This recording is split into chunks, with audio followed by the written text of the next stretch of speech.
and my dear students, lesson 8 human health and disease part 3.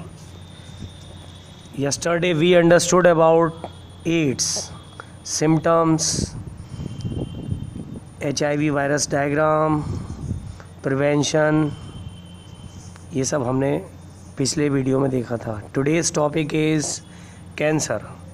तो देखें cancer क्या होता है, पहले इसको समझेंगे. What is cancer? Uncontrolled cell division is called cancer. हम जानते हैं हमारी बॉडी की सेल की बनी हुई है. तो सेल के अंदर न्यूक्लियस होता है. न्यूक्लियस में क्रोमेटिन फाइबर उसका जेनेटिक मटेरियल होता है. When the genetic material is affected by some external factors, and these external factors may be like as radiation, carcinogens, substances like as a tobacco, radiation like as ultraviolet rays, x-rays, और viral oncogene, उन्हें हम कहते हैं cancer causing genes are called oncogene, जो कि cancer cause करते हैं. तो अभी हमने देखा कैंसर होने के 3 कारण. पहला रेडिएशन, दूसरा कार्सिनोजन सब्सटेंसेस, और तीसरा हमने देखा कि viral oncogene, cancer causing virus. तो 3 कारण हो गए. अब हम देख रहे हैं ये कैंसर में ये बॉडी सेल है और इसका जेनेटिक मटेरियल इफेक्टेड हुआ. तो जर्नली हम देखते हैं कि माइटोसिस सेल डिवीज़न में हमारी बॉडी की सेल डिवाइड होकर 2 सेल बनाती है. लेकिन इस सिचुएशन में जब जेनेटिक मटेरियल ये जो हम देख रहे हैं 2N जेनेटिक मटेरियल ये अफेक्टेड हो जाता है, तो यहाँ रॉन्ग प्रोटीन सिंथेसिस होना शुरू होगा, जिसकी वजह से यहाँ पर 3 सेल बन जाएंगी. तो हम देख रहे हैं यहाँ पर सेल 2 ही एक्सेप्टेड होती हैं, तीसरी सेल अनएक्सेप्टेड होती है. तो देखें जैसे 3 सेल बनी, एक 2N ये है, एक 2N ये है, 2 ये हो गई इन, और एक डिवीज़न ये आ गई ये. तो हम देख रहे हैं कि इससे पहले वाली जो सेल थी, जो ऊपर वाली 2N है, ये एक्सेप्टेड है, इनके डिवीज़न से 2N बनी. लेकिन इसी तरीके से रॉन्ग प्रोटीन सिंथेसिस होने की वजह से ये वाली जो सेल बनी है ये अनएक्सेप्टेड सेल है, और ये बॉडी के अंदर एक जगह पर ग्रोथ के फॉर्म में, अनवांटेड ग्रोथ के फॉर्म में स्टोर हो जाएगी, और ये एक नोड की फॉर्म में अपीयर होगी. That is known as cancer. This node में बी इनवर्ड ग्रोथ और आउटवर्ड ग्रोथ. तो इस तरीके से कैंसर होता है. अब देखें यहाँ पर uncontrolled cell division due to the external factors like radiation, carcinogen and oncogene, which provide the unaccepted cells, which produce the unaccepted cell in the form of node, is known as cancer. It develop in the form of node and it may be in several forms. अलग अलग तरीके का cancer होता है. तो अब जैसे हम देखें अलग अलग, if the cancer is epithelial cell तो उसे कहते हैं carcinoma. If the cancer occurs in pigmented cell उसे कहते हैं melanoma. If the cancer muscle fibre then it is called sarcoma. If the cancer occurs in bones it is called osteoma, और cancer of blood is called leukemia. Cancer of adipose tissue is called adenoma. तो हम देख रहे हैं सभी तरीके के जो कैंसर हैं सभी में लास्ट में माँ यानी MA फॉर्म लगी हुई है. जैसे हम देख रहे हैं, जैसे हमने देखा melanoma, sarcoma, osteoma, adenoma, all the form of cancer. Types of cancer. Types of cancer 2 तरीके का कैंसर होता है, बिनाइन एंड मैलिग्नेंट. तो देखें benign, It is the form of cancer which is confined, means not spreaded in the body, is called benign. इसका मतलब ये एक तरीके का ऐसा कैंसर है जो बॉडी में एक ही जगह पर रहता है और वो पूरी बॉडी में फैलता नहीं है। जैसे हम देख रहे हैं ब्रेस्ट कैंसर, जैसे cyst in uterus, now this is the form of benign. Now second, malignant, it is the form of cancer which quickly spread throughout the body by blood circulation. By blood circulation is called malignant. तो हम देख रहे हैं metastasis, spreading of cancerous cell throughout the body by blood circulation is called metastasis. तो metastasis जो form है वो malignant cancer में होती है। मैलिग्नेंट कैंसर जो है बहुत ज़्यादा ख़तरनाक स्थिति होती है। अब देखते हैं, ये बिनाइन में हमने देखा था। इसके बाद देखें, it can be removed by surgery. Benign को हम सर्जरी के ज़रिए रिमूव कर सकते हैं। और देखें मैलिग्नेंट में surgery can not be applied, it is fatal and no treatment is available. तो इसमें जो सबसे ज़्यादा ख़तरनाक है, benign is no fetal and can fatal and can be controlled. तो अभी हमने 3 पॉइंट देखे। पहला हमने देखा बिनाइन और मैलिग्नेंट की डेफिनीशन, और मैलिग्नेंट में हमने देखा मेटास्टेसिस। दूसरा पॉइंट हमने देखा कि बिनाइन में it can B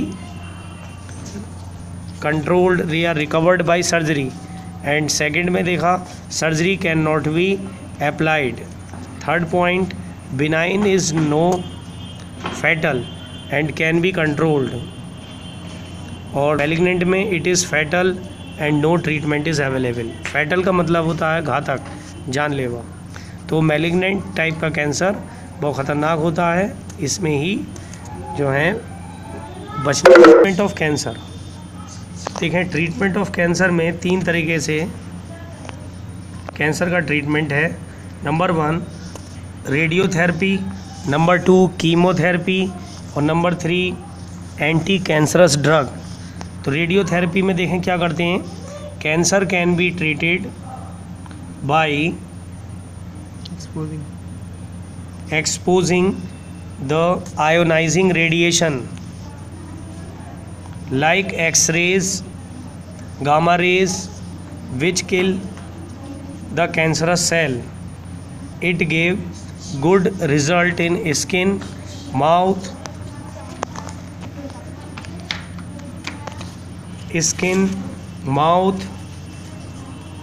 and cervical cancer. ये तो हो गया रेडियोथेरेपी। इसके बाद देखते हैं chemotherapy. It is the treatment in which cancerous cells are killed by applying a chemical का नेम है mercaptopurine 6 aminopterin। listen again, mercaptopurine 6 aminopterin नाम का केमिकल जो है कैंसरस सेल पर लगा दिया जाता है। तो देखते हैं हम एंटी कैंसरस ड्रग, तीसरा treatment. these drugs are helpful in controlling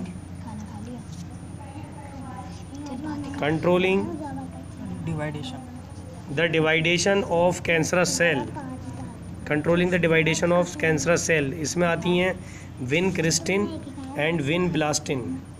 vincristine and vinblastine both are applied in cancer and leukaemia. इसके बाद देखते हैं drugs and alcoholism. So drug की डेफिनेशन हम लेंगे, एनी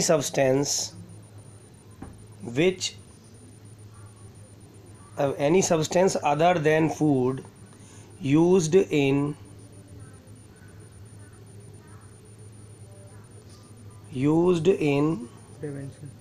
prevention,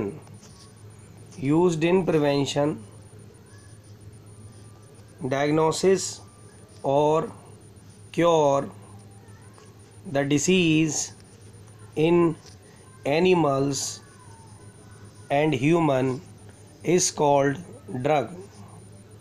तो ड्रग की दूसरी डेफिनेशन भी हम कह सकते हैं, drug is a chemical formulation which affect AFFECT which affect the physiological and psychological action is called drug। तो ये ड्रग की दो डेफिनेशन हमने देखी। इसके बाद हम देखेंगे the drug which cause addiction and provide harmful effect is called drug abuse. तो ऐसी सभी दवाइयाँ जो हार्मफुल इफ़ेक्ट कॉज करती हैं उन्हें ड्रग एब्यूज़ कहते हैं। Common features of drug abuse देखें, common feature of drug abuse, these are mostly without any prescription, यानी ये अधिकतर दवाइयाँ लोग बिना किसी डॉक्टर की सलाह के लेते हैं।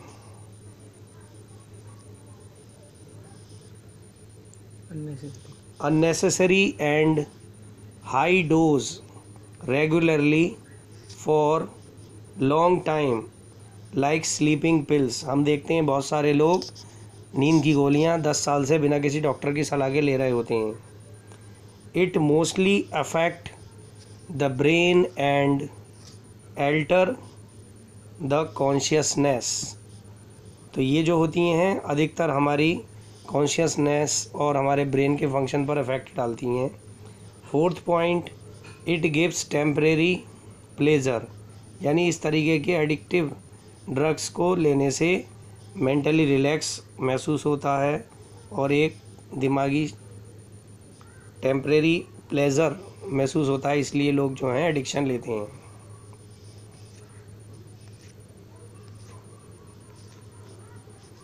Types of harmful habitual drugs. Types of habitual drugs देखें, जो हैबिचुअल ड्रग्स होती हैं, जो हैबिट में आ जाती हैं, एडिक्टिव ड्रग्स होती हैं, उनके दो ग्रुप होते हैं। First is psychotropic drug, psychotropic drug and psychedelic, PSYCHODELIC, psychedelic drug. दोनों में क्या डिफरेंस है देखें। Psychotropic drug, these are the drug which alter the behavior, so these are called antidepressant और mood altering drug। इन्हें कहते हैं हम साइकोट्रॉपिक ड्रग, जो डिप्रेशन को कम करती हैं। तो साइकोट्रॉपिक ड्रग में आते हैं जैसे tranquilliser, it reduce the tension. Number 2 sleeping pills जैसे benzodiazepine. Hypnotics, these drugs switch off the activities of central nervous system, तो इन्हें कहते हैं hypnotics। Fourth, stimulants, these activate the nervous system, इसका एग्जाम्पल है जैसे कॉफ़ी, टी एंड टोबैको। तो ये 4 टाइप की हो गई साइकोट्रॉपिक ड्रग। साइकोट्रॉपिक ड्रग के एग्जाम्पल हमने देखे, tranquilliser, sleeping pills, hypnotics and stimulants. अब हम देखते हैं दूसरी तरफ psychedelic drug. These are the drug which affect the central nervous system and change the thought of feeling due to hallucination, HALLUCINOGEN। Hallucination का मतलब होता है भ्रम, भ्रम की स्थिति, यानी जो चीज़ सामने है नहीं वो उस चीज़ का एहसास होना। इसके एग्जाम्पल हैं जैसे LSD, लेसर्गिक एसिड, डाइथाइल LSD। दूसरा है हेम्प यानी भांग, इसमें आता है ganja, charas are obtained from the hemp plant. Third में देखेंगे opioids, these are obtained by poppy plant. Scientific name of poppy plant is Papaver somniferum. ये बहुत पूछते हैं 1 मार्क में. Scientific name of poppy plant is papaver somniferum. इसके बाद देखते हैं cannabinoids obtained from cannabis sativa plant. It release a resin which helped in formation of hashish, charas and गांजा.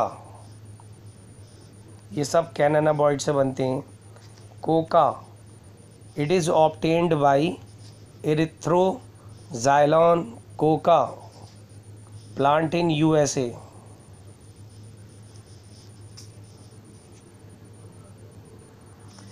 Cocaine, commonly known as the coke, it causes hallucinogenic properties.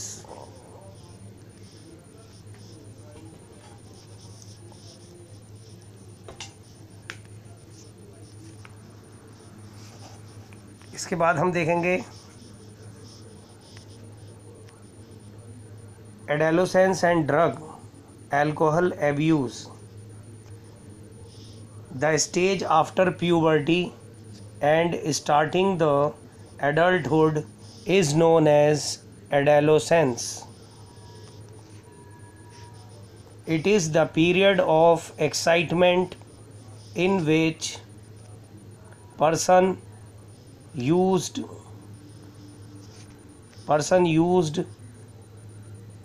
to live in hypothetical view, यानी काल्पनिक दुनिया में रहता है. hypothetical view. इसके बाद हम देखते हैं यहाँ पर एल्कोहलिज्म. देखें एल्कोहलिज्म एल्कोहल की लत लग जाने को कहते हैं. The symptoms which are responsible for addiction of alcohol is called alcoholism. Alcohol is an organic molecule which is produced by fermentation of glucose. Commonly it is known as ethyl alcohol, C2H5OH. General use of alcohol. तो देखें general use of alcohol में number 1 absolute alcohol is used in cleaning the wounds. Rectified spirit contain 90% of alcohol, widely used in preparation of mixture. Third, alcohol is helpful in preparation of wine. Fourth, alcohol used as fuel, petrol plus alcohol.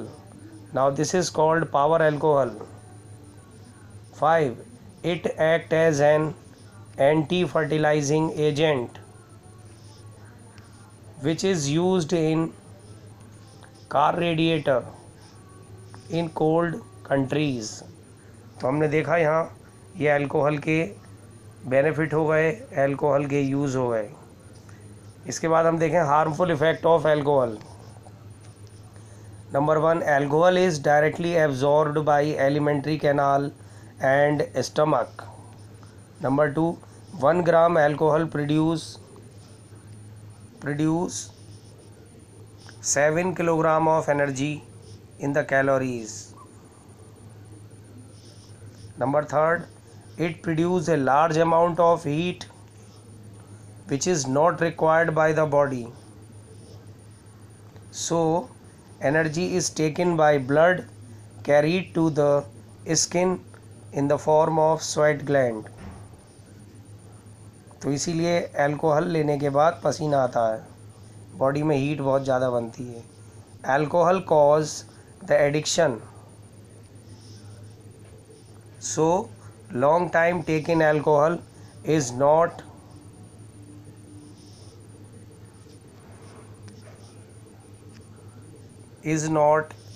easier to escape. जो लोग बहुत लंबे समय से alcohol ले रहे होते हैं, एडिक्शन की वजह से आसानी से नहीं छोड़ सकते. Excess amount of alcohol may be damage the liver and kidney. Next, excess amount of alcohol disturb the audio visual reflexes and make improper balance due to affecting cerebellum. cerebellum affect हो जाने की वजह से improper vision imbalance ये सारे symptoms होते हैं. FAS fetal alcohol syndrome. In embryonic period, alcohol provide harmful effect to the embryo. This is called FAS, which show the symptoms poor weight and abnormal intelligence and before the birth than 9 months. Withdrawal syndrome.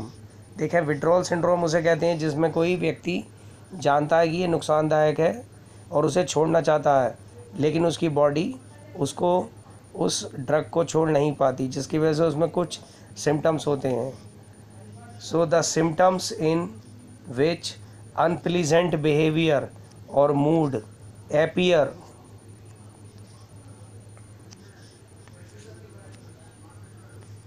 during the withdrawal addiction is known as withdrawal syndrome, and it can be identified by these symptoms. Number 1, excessive sweating. उस व्यक्ति को withdrawal syndrome में ज़्यादा पसीने आते हैं.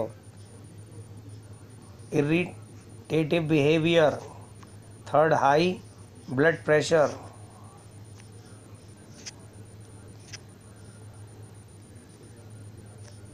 Muscular pain. Number 5, nausea. Nausea मतलब उसे ऐसा एहसास होगा जैसे उल्टियाँ आने वाली हैं, तबीयत ख़राब होती रहेगी, जी घबराता रहेगा. सिरोसिस.